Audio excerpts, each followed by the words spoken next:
तो देखिए खतरनाक कचरा और इसको लेकर के आक्रोश लोगों के बीच व्याप्त नजर आ रहा है। और आपको बता दें कि लगातार इसको लेकर जानकारियां मिल रही है। फिलहाल नहीं जलेगा यूनियन कार्बाइड का कचरा। हमारे साथ सत्य विजय बने हुए हैं, उनका रुख कर लेते हैं। सत्य विजय, देखिए जिस तरीके से जानकारी मिली कि अब नहीं जलेगा यूनियन कार्बाइड का जो कचरा, फिलहाल इसको लेकर के रोक लगा दी गई है। आगे क्या कुछ प्रोसेस रहने वाला है, क्या कुछ कदम उठाए जा सकते हैं?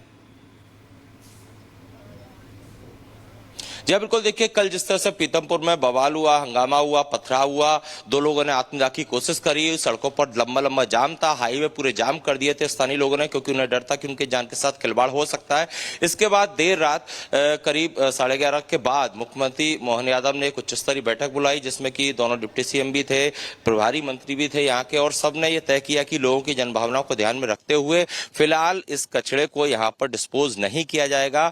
मुख्यमंत्री ने साफ कहा कि कोर्ट को यहाँ के लोगों का गुस्सा और जो उनकी भावनाएं उससे अवगत कराया जाएगा, इसके बाद ही कोई फैसला लिया जाएगा। लेकिन जो अफवाह, जैसा कि हम बता रहे हैं कि एक अफवाह फैली, एसडीएम ने वो क्लियर भी किया कि किसी तरह की अफवाह में कोई ना आए। यहाँ पर जो कंटेनर रखे गए हैं वो पूरी तरह से पैक हैं, उससे यूनियन कार्बाइड का जो जहरीला कचरा उसे बाहर नहीं निकाला गया है। लोगों से शांति बनाए रखने की अपील भी प्रशासन ने की है। तो हम लगातार ये तस्वीरें भी आपको दिखा रहे हैं। यहाँ पर देखिए पुलिस की जो टीम है लगातार फैक्ट्री के आसपास कहना चाहिए पेट्रोलिंग भी कर रही है, क्योंकि करीब 9 बजे के लगभग यहाँ पर सुबह जो है पथराव कर दिया था स्थानीय लोगों ने। उन्हें किसी ने या भड़काया या उन तक ये जानकारी पहुंची कि कंटेनर से कचरा निकाला जा रहा है। इसके बाद यहाँ पर कुछ करीब 5 से 7 मिनट के लिए हालात तनावपूर्ण हुए थे, लेकिन पुलिस ने कंट्रोल किया। और फिलहाल ये जो आप पुलिस टीम देख रहे हैं, इसी तरह से फैक्ट्री के चारों साइड और पूरे इस इलाके में पुलिस की इसी तरह से पेट्रोलिंग हो रही है कि अब कोई भी स्थानीय व्यक्ति या आगे भी आपसे अपडेट लेंगे। आप पूरा वो जो इलाका है फैक्ट्री का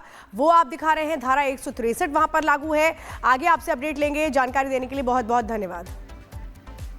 और चलिए अब अगली खबर हम लेने जा रहे हैं महाराष्ट्र के कोल्हापुर से, जहां सोचिए एक शख्स जिसे मृत घोषित कर दिया गया था, उसके अंतिम संस्कार की तैयारी चल रही थी और एकाएक वो उठ पड़ता है। यानी एकदम फिल्मी स्टोरी जैसी कहानी आपको लग रही होगी। और वो शख्स कह रहा है जिंदा हूं मैं। क्या है मामला, इस रिपोर्ट में समझिए।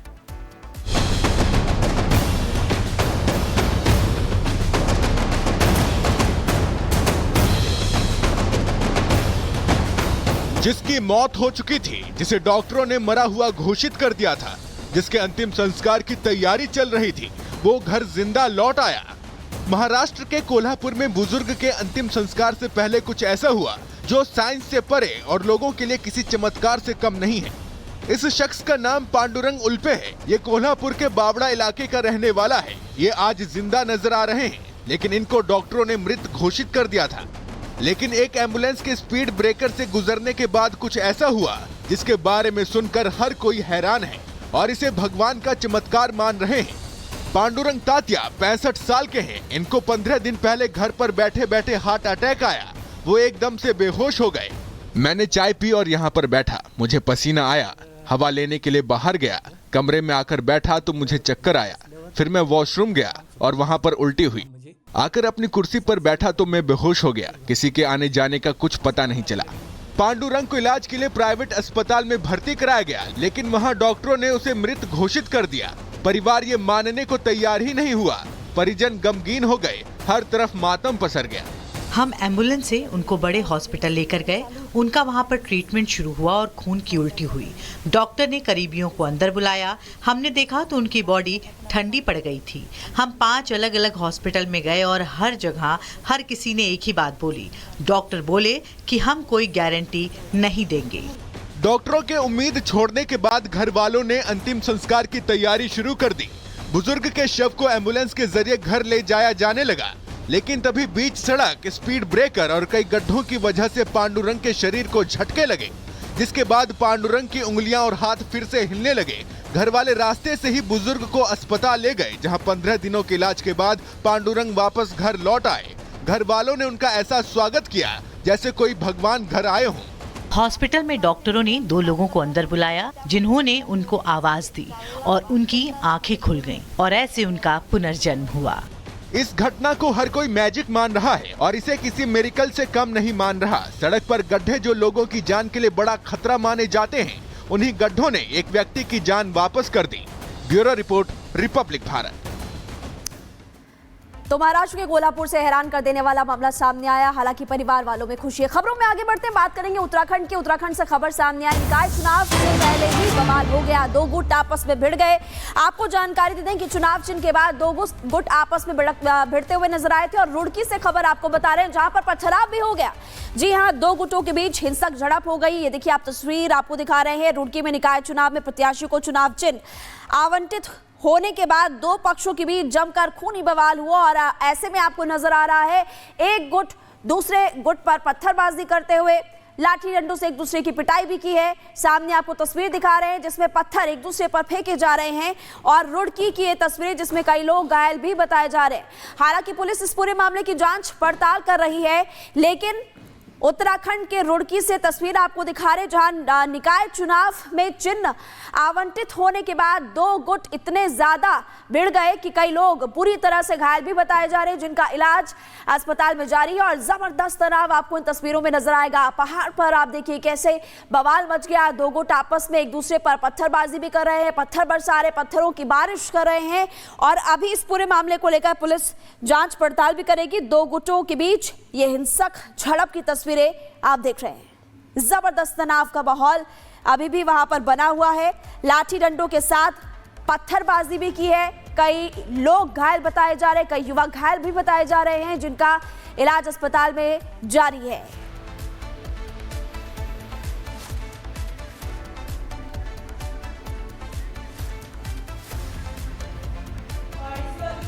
सीधे रुक कर लेते हैं दिल्ली का, और क्या कुछ कह रहे हैं अमित शाह, सुनिए। ये मेरे लिए आनंद का विषय है, क्योंकि इस भवन में जो करीब 80 बहनें काम करेगी,